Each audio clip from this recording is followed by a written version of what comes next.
오늘 본문은 어제 본문에 이어서 다윗이 압살롬의 공격을 피해 달아날 때 기록한 시로 알려져 있습니다. 시편 4편을 기록할 당시 다윗의 상황은 최악이었습니다. 가장 사랑하는 자녀들 중에 한 명이 군사를 이끌고 자신을 죽이겠다고 달려들었습니다. 그리하여 다윗은 백주대낮에 혼비백산하여 도망쳐야만 했습니다. 도망치는 다윗을 향해 사람들은 수군대고 손가락질하며 정죄했습니다. 그들은 다윗에게 하나님의 도움과 구원은 없을 것이라며 다윗의 운명을 심판 내렸습니다. 그런데 이런 큰 곤란의 상황에서 놀랍게도 다윗은 소망을 품고 평안할 수 있었습니다. 그 비결은 당연히 하나님의 도움입니다. 1절 말씀입니다. 내 의의 하나님이여 내가 부를 때에 응답하소서. 곤란 중에 나를 너그럽게 하셨사오니 내게 은혜를 베푸사 나의 기도를 들으소서.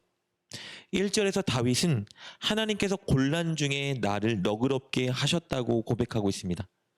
곤란이라는 단어는 히브리어로 차르라는 단어인데요.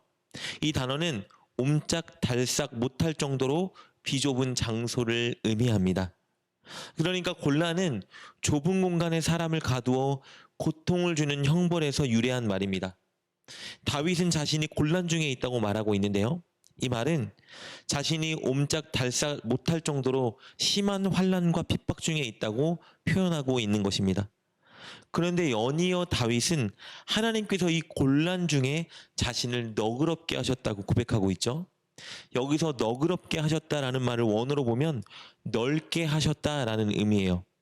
다윗을 옥죄고 압박하고 옴싹달싹 못하게 하는 그 고난으로부터 하나님께서 다윗이 쉴 수 있게 다윗의 공간을 넓게 하셨다는 의미를 말하는 것이죠.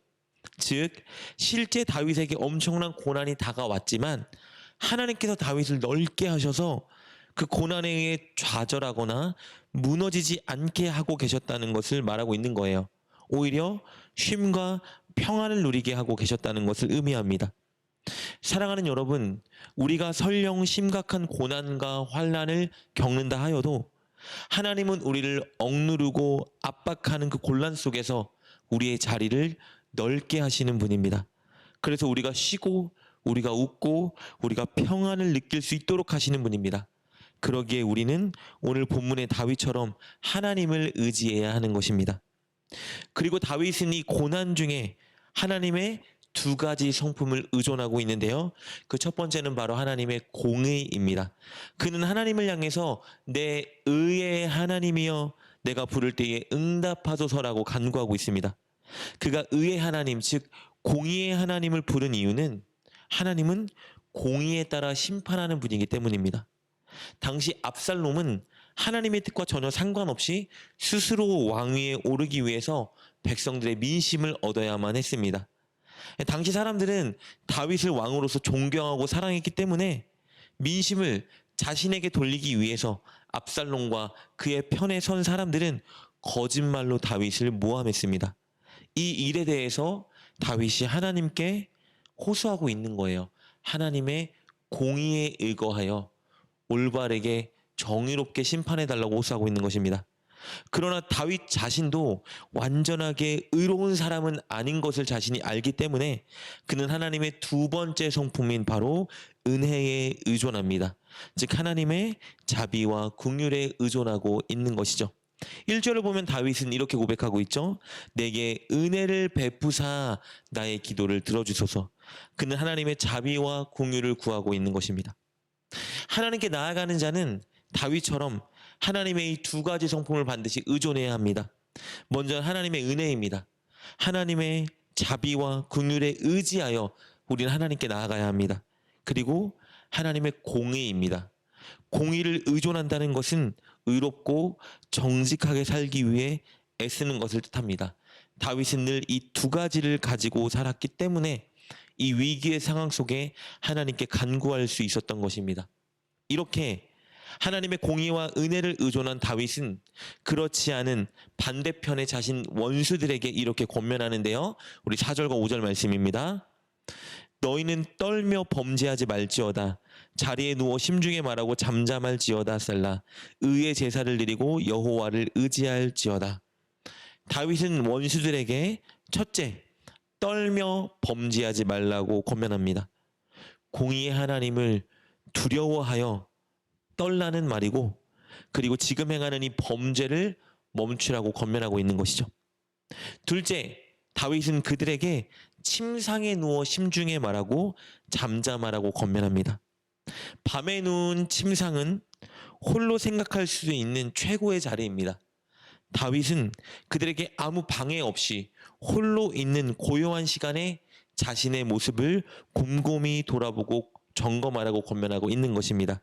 그리고 자신을 점검했다면 이제 거짓말을 멈추고 침묵으로 하나님께 복종하라고 권면하고 있는 것입니다. 그리고 셋째, 공의의 제사를 드리라고 권면합니다. 공의의 제사를 드리라는 말은 하나님 앞에서 공의를 행하라는 말입니다. 회개는 잘못한 것을 멈추는 데서 완성하지 않습니다. 회개는 잘못한 것을 멈추고 하나님의 말씀을 실천하는 데까지 나아가는 것을 의미합니다. 다윗은 원수들에게 스스로의 모습을 돌아보고 하나님의 심판을 두려워하며 이제 하나님의 말씀대로 공의롭게 서라고 권면하고 있죠. 그것이 바로 진정한 회개이자 다윗의 네 번째 권면인 여호와를 의지하는 태도입니다. 이렇게 원수들에게 권면하고 하나님께 도움을 호소한 다윗은 끝으로 하나님의 도움을 확신하며 자신의 마음을 이렇게 고백합니다. 하나님, 제 기쁨이 너무 큽니다. 우리 7절 말씀입니다. 주께서 내 마음에 두신 기쁨은 그들의 곡식과 새 포도주가 풍성할 때보다 더하나이다. 여러분, 이 상황에서 어떻게 이렇게 고백할 수 있을까요? 아들이 자신을 죽이려 덤벼들고 있고, 자기의 신하들은 자신을 배반했고, 백성들은 자신을 정죄하고 있는 이 상황 속에서 그는 어떻게 자신의 기쁨이 너무 크다고 고백할 수 있을까요? 다윗은 현재 배고프고 외로운 상황입니다. 그런데 다윗은 곡식과 새 포도주가 풍성할 때보다 더 기쁘다고 고백하고 있습니다. 비결이 무엇이죠? 7절에서 그는 말하고 있죠. 주께서 내 마음에 두신 기쁨은, 하나님이 그의 마음에 기쁨과 평안을 주셨기 때문입니다. 하나님께서 곤란 중에 다윗을 넓게 하사 숨을 쉬게 하셨고 그가 회복을 소망하게 하셨습니다. 그리고 어려움 중에서 누구도 빼앗을 수 없는 기쁨과 평안을 다윗에게 주셨습니다. 다윗의 고백은 하나님이 주신 이 기쁨과 평안은 어떤 물질의 풍성함도 비교할 수 없는 것이라는 의미입니다. 그래요. 그는 끝으로 이렇게 고백하죠. 8절 말씀입니다. 내가 평안히 눕고 자기도 하리니 나를 안전히 살게 하시는 이는 오직 여호와시니이다. 사랑하는 여러분, 우리는 오늘 다윗이 보여준 모습처럼 하나님의 은혜와 하나님의 공의를 의존해야 합니다. 늘 하나님의 자비와 긍휼을 구하며 하나님께 간구해야 하고, 또 공의로운 하나님 앞에 정직하고 공의롭게 살아야 합니다. 그렇게 할 때 하나님은 어떤 상황 속에서도 우리가 넉넉히 이겨낼 수 있는, 누구도 빼앗을 수 없는 기쁨과 평안을 주실 것입니다. 오늘 하루 하나님의 은혜를 간구합시다. 어떤 상황 속에서도 여러분이 발견하고 느낄 수 있는 은혜를 달라고 간구하십시오. 그리고 정직하고 정의로운 선택을 하십시오. 그럴 때 세상 무엇도 빼앗을 수 없는 여러분 마음의 기쁨과 평안을 하나님이 주실 것입니다.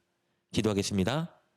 하나님, 우리가 어떤 상황 속에서도 평안하고 기쁠 수 있도록 세상에 빼앗을 수 없는 평안과 기쁨을 우리에게 주옵소서.